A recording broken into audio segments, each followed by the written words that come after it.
अब जैसे तैसे बहुत गरीबी से कष्ट से जीवन यापन होने लगा। अब आए सर्दी की ऋतु। सर्दी की ऋतु में श्रीनाथ जी को दगला भेजते थे खूब सुंदर सजा करके।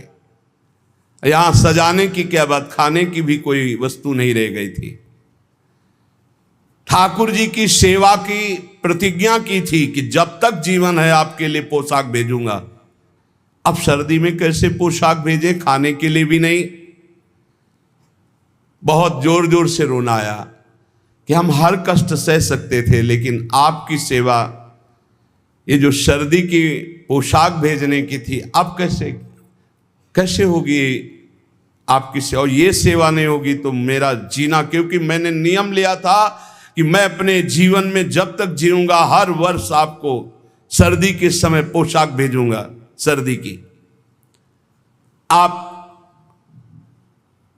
ठाकुर जी से विनय करने लगे कि मैं सब कष्ट सह सकता हूं, आपकी सेवा छोड़कर नहीं।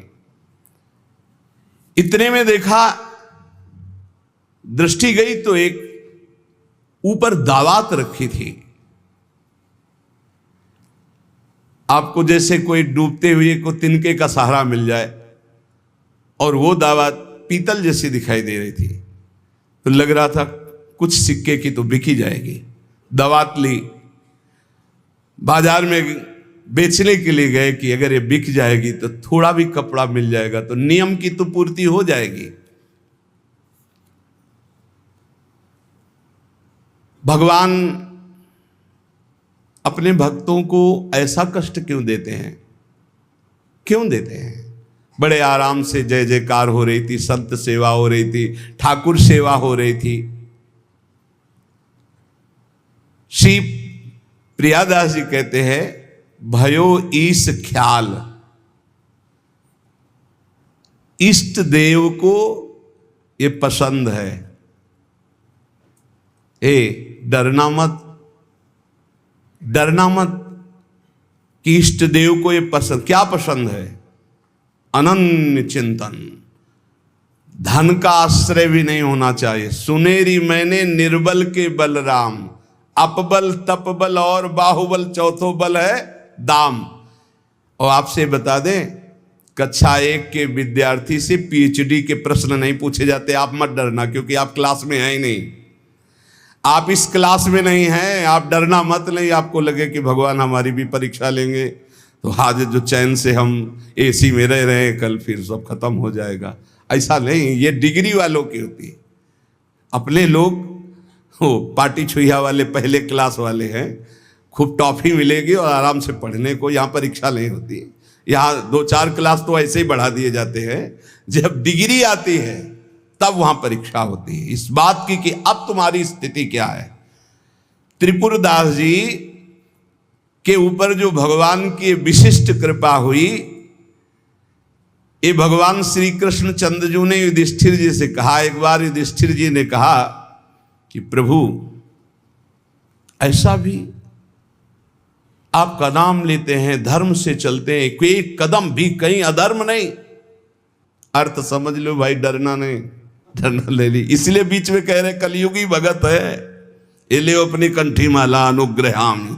बहुत अनुग्रह, हमें नहीं चाहिए आपका अनुग्रह। भगवान ने युधिष्ठिर जी से कहा, यस्याहम अनुग्रहणामि, जिसे मैं स्वीकार कर लेता हूं कि ये मेरा है, उस पर मैं कृपा करता हूं। हमने ये देखा, पहलवानों से भी मिले हैं, वो कुश्ती में अपने जन को वहीं पीटते हैं जहां से कमजोर होते हैं। जैसे यहां मारा, बोले अब 1000 बार यही मारेंगे, वो 1000 बार मारेंगे यही थपाड़ा, 1000 बार मार के फिर गिरा के टिहुना से मारेंगे यहां। और जब टिहुना सह गए तब कहेंगे ठीक है लड़ो, क्योंकि हमने पक्का कर दिया अब यहां तुम्हारे कोई मारे तो तुम फेल नहीं होगे। ऐसे कुछ जगत गुरु श्री कृष्ण हैं। हमारा ये पार्षद कमजोर कहां से हो सकता है? जहां कमजोर वहीं मारा जाता है। बड़ा सुविधा होगी तो सुविधा पर ही मार चलेगी। अब सुविधा के बिना भी भजन हो सकता है। उस समय तुम्हारी मांग क्या होगी, सुविधा या भगवान?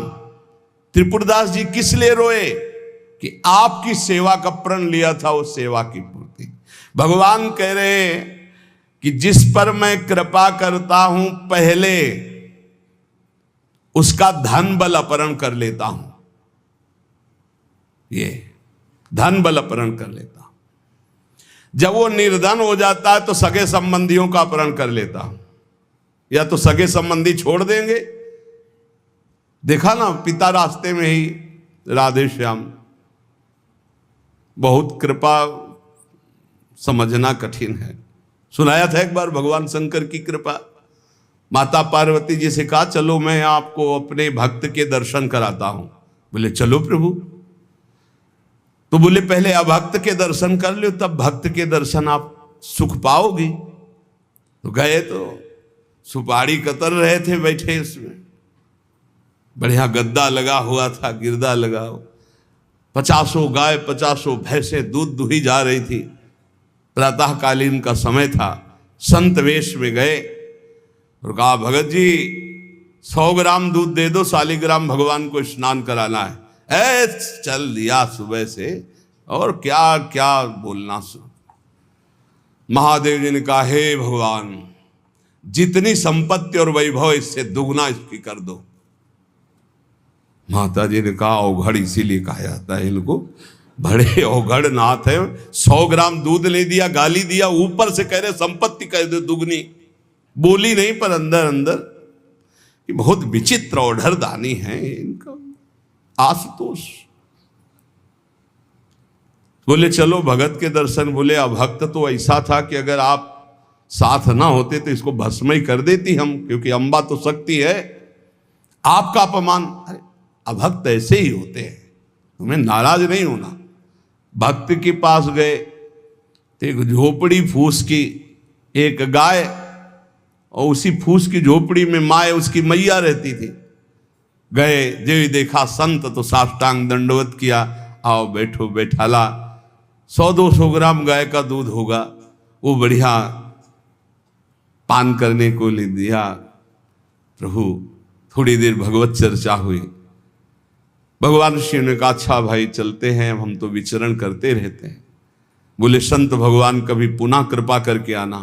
कुटिया के बाहर निकले और कहा, हे करुणा निधान भगवान, इसकी गैया और मैया दोनों हटा दो, मार दो। अंबा जी ने कहा, आप बर्दाश्त नहीं होगा। 100 ग्राम दूध नहीं दिया तो उसको दुगना संपत्ति दे दी, और एक गाय पूरा दूध आपको पिला दिया, और मैया बातचीत करने के लिए थी उसको भी आपने मार दिया। कहा कि वो ये क्या है? बोले अभी तुम नहीं समझे। जब इतनी संपत्ति में साधु अपमान करके ऐसी गालियां देता, जब डबल संपत्ति होगी तो ऐसा अपराध करेगा, घोर नरक जाएगा, समझो। और इसका कुछ मन मैया में जाता है, कुछ गैया में जाता है। दोनों भगवान के पास गए, भी अखंड हमारा चिंतन करेगा, ये हमें लीन हो जाएगा। माता जी का ये बात तो सही। तो बोले जिस पर मैं कृपा करता हूं, इस माया प्रपंच से उसे अपने स्वरूप में स्थित करता हूं। वो जरूरत, देखो जरूरत है, ऐसा नहीं कि एक बुखार की दवा सबके साथ चलेगी। बुखार की भी क्वालिटियां हैं, समझना। अब मलेरिया है तो उसके लिए अलग, डेंगू है तो उसके लिए अलग, साधारण वायरल है तो उसके लिए अलग। हम लोग साधारण बुखार वाले हैं, चिंता मत करो। ऐसे हाई इंजेक्शन नहीं लगेंगे जैसे त्रिपुरदास जी के लगे, या प्रहलाद जी के लगे, या नरसिंह मेहता जी के लगे, या मीरा जी के लगे। अपने लोगों के नहीं लगेंगे। बहुत ऐसे वायरल, जैसे ऋतु का बुखार है ना, अपने लोग ऐसे बुखार के मरीज हैं। डेंगू वाले नहीं है कि भर्ती हो जाए, प्लेटें कम हो रही। डरना मत। अलग अलग बुखार की जैसे दवा, ऐसे अलग अलग भक्ति की स्थिति की परीक्षा होती है। अब इसकी स्थिति क्या होगी, वो तो जगत पावन करने वाले भगवान ये देखते हैं। बहुत सुंदर बात है ये, अगर समझ में आ जाए। भगवान अंधकार का नाश कर देते हैं, भगवान स्वप्न का नाश कर देते हैं। ये सब स्वाप्निक जगत है। अब मोह ममता से युक्त, इसलिए डर जाओगे। तो हम कह रहे हैं तुम्हारे साथ ऐसा होगा ही नहीं, क्योंकि तुम उतनी स्थिति के ही नहीं हो। डरना मत, सच्ची मानिए। क्या चक्रवर्ती सम्राट अम्बरीश जी भगवान के भक्त नहीं है? ध्रुव जी भगवान के लिए भजन करने के लिए गए तो आज ऐसा पद मिला कि त्रिभुवन में किसी को नहीं। सुदामा जी को दरिद्रता प्राप्त थी,